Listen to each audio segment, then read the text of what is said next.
1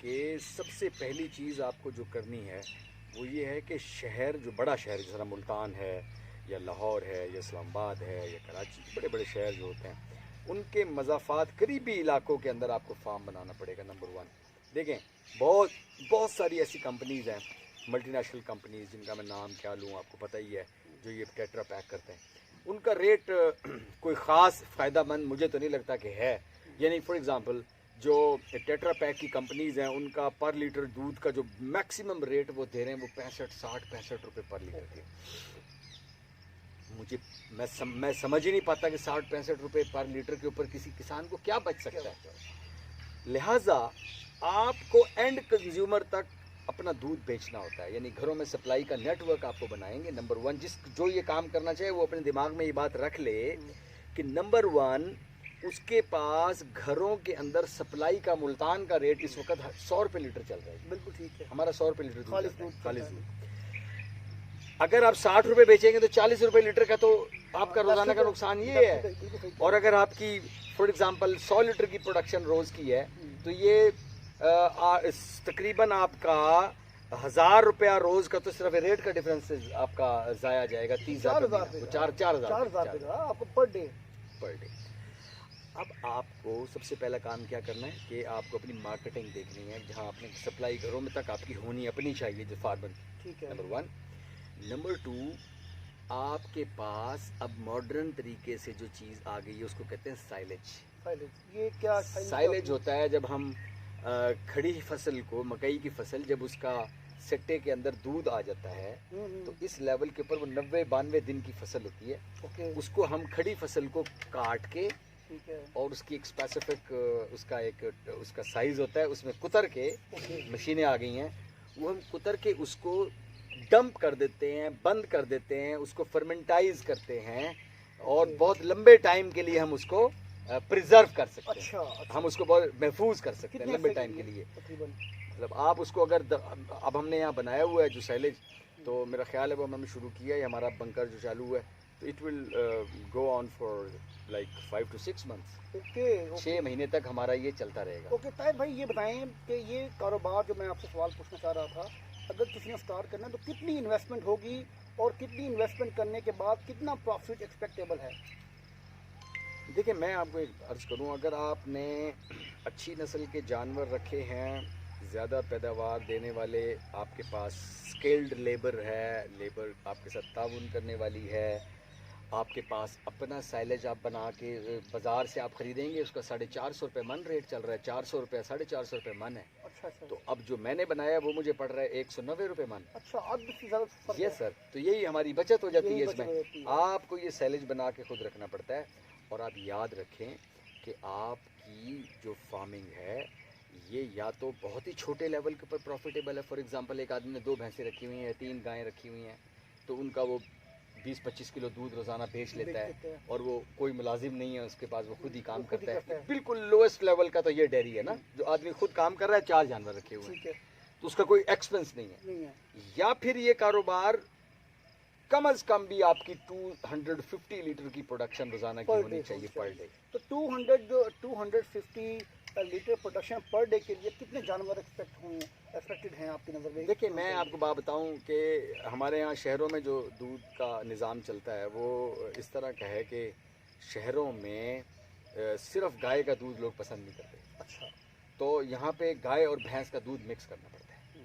تو میرا خیال یہ ہے کہ 250 اینیملز کے لیے کم سے 250 لیٹرز کی پروڈکشن 24 آورس میں کرنے کے لیے دے مسٹ بی کم از کم بھی آپ کو دودھ دینے والے 18 سے 20 جانور کی ضرورت ہے. اچھا، اگر آپ کے پاس 18 سے 20 جانور موجود ہیں تو 250 لیٹر پر ڈے یا 20 آورز میں دیتے ہیں دودھ، تو اس میں پروفٹ ریشو کتنا ہوگا اندازاً؟